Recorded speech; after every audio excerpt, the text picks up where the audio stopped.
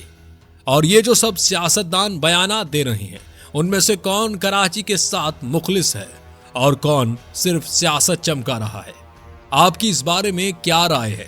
کیا 28ویں ترمیم کے ذریعے کراچی صوبہ بننا چاہیے؟